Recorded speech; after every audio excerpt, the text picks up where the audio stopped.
Good morning and Merry Christmas. It is the December 24th edition of the Gold Goats and Guns Short News, and today I want to change things up a little bit. I've got a lot to talk about, and today I want to talk about Mary Poppins. Poppins Returns specifically. And again, we're not going to talk geopolitics today, but we are going to talk culture and we are going to talk politics, because I think it's very important that we understand art is an important reflection of what's happening within our society.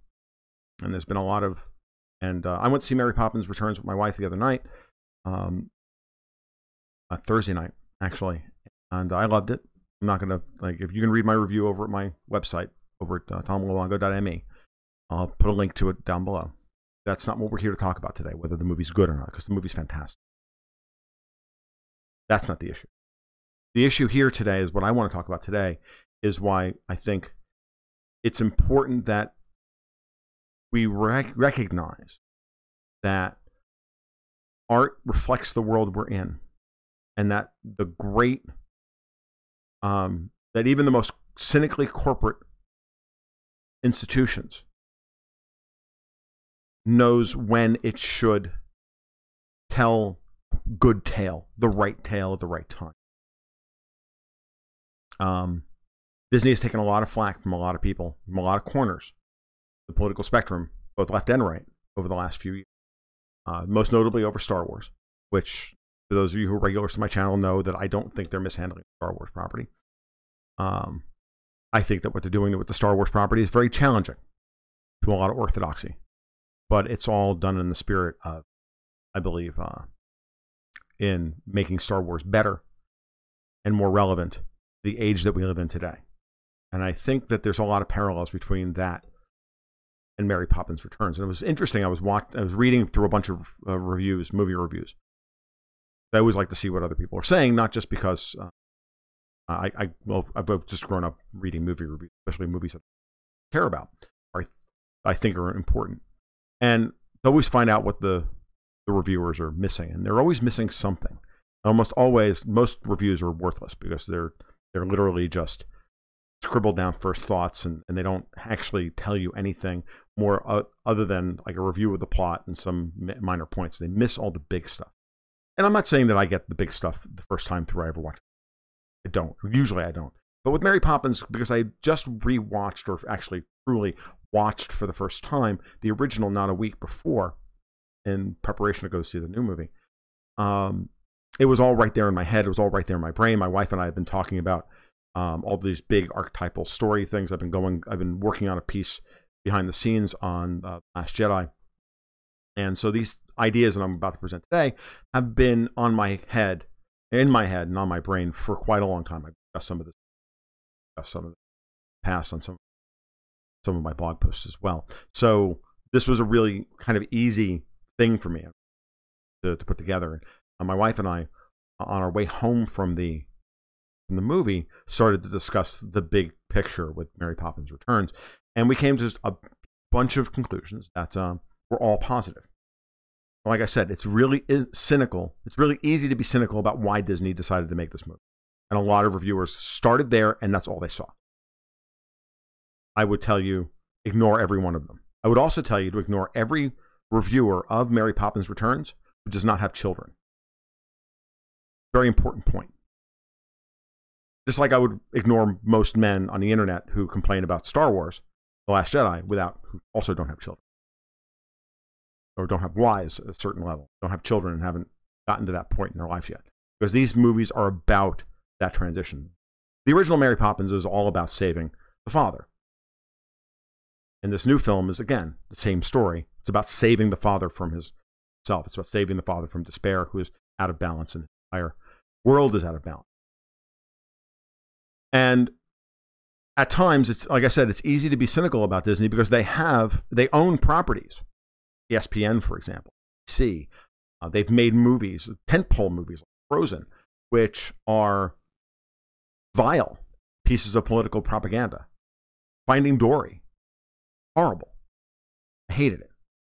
I knew they went too far when I saw hardcore leftists hate the over-the-top politicization in Finding Dory.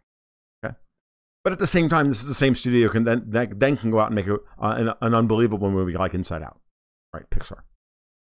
I actually kind of soft boycotted The Incredibles 2 because of what I was seeing. I actually watched it last night with my family. It was okay. It was pretty good. It's nowhere near as good as the original. The original is an iconic film. The new film is okay. The story is very much underbaked. So Disney is a very complicated subject.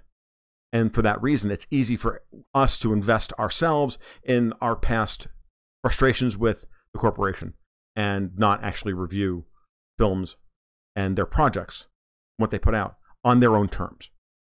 And I can safely say that Mary Poppins Returns is very close to the most perfect Christmas present we could have asked for at this moment in time. These are chaotic times. Society is breaking down. We're on the verge of a sovereign debt crisis in Europe. We're on the verge of a complete political breakdown in Europe. We've got political infighting here that rivals, here in the United States, that rivals the end of the Roman Empire. We have just, it's all bad. And when you look at what they did textually with Mary Poppins, is to move the story forward into the middle of the Great Depression, the last breakdown of societal. It made perfect sense that the movie they decided they wanted to tell is a reflection of the times we live in today. We live in a time of societal hell where culture is breaking down. The world that we inhabit, or the world we get into in Mary Poppins Returns, similar to what's happening in the Star Wars episodes 7, 8, and 9, is a society reaching a rock bottom. That both projects are pushing forward the archetypal story cycle past the end of the fairy tale ending and looking at the after effects, the aftershocks of that breakdown that occurred then. But that is not finished, institutionally speaking, reasserting itself. And so I found all their decisions about how to set the backdrop for the story, they were absolutely correct. All their story instincts were fantastic, were fabulous. The interpretation of Mary Poppins by Emily Blunt is perfect, tonally perfect for the story that they're telling. The songs, again, the reviewers have all made, many of them said, well, none of these songs are anywhere close to the songs that were in the original film. I wouldn't argue with that. If you're comparing apples to apples, if you're comparing project to project. That I don't think is a fair assessment, because this is a different scenario. This is a different setting. These songs are deeper, trickier, rhythmically, tonally, sonically, in every way. They're all less hummable. There's no argument there. I mean, there's no argument. But the music is actually a reflection of the world they live in. I think Mark Scheinman and his co-writer did a phenomenal job of pulling that together from that perspective. You have to remember, guys, I am a musician. I have studied long and hard. For previous portion of my life, I know these things. I understand this stuff as well. And I think that when I think back to some of Scheinman's other work and how he assisted other projects, this work is similar not only in quality but in its trickiness. He was the right guy to be the composer for this particular story that they. But the only one who probably could have done as good a job would be somebody like Danny Elfman, because there's a very Nightmare Before Christmas aspect to a lot of these songs. I found myself thinking about this all the time while I was listening to the soundtrack over the weekend, going, this is something that's reminding me here of The Nightmare Before Christmas. Also a soundtrack that I like, and also a movie, when it first came out, was lambasted by the critics for not being a very good musical. I don't know, agrees with that assessment 20 years later. I think that's brilliant. And I think over time, people will come to the realization, as they allow this, if they allow this movie to watch, allow this movie into their hearts, they'll come to see the brilliance of how they built the world of Mary Poppins. I wasn't expecting to like this movie as nearly as much as I did. I expected to go in to see it be a bunch of soulless, cynical crap. It's not. It's a very soulful movie. It deserves your attention. And why it's a perfect Christmas present is because it is telling us all the things that we're supposed to remember at Christmas time. Remember, it's a reflection of, this is supposed to be a cynical, commercialized piece of propaganda crap, right?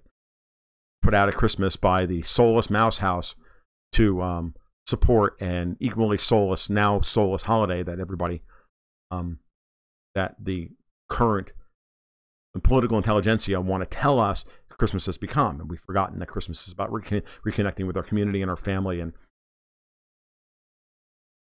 well, that's just not the case. And as much as you might want to believe that, and you need to believe that, you're wrong.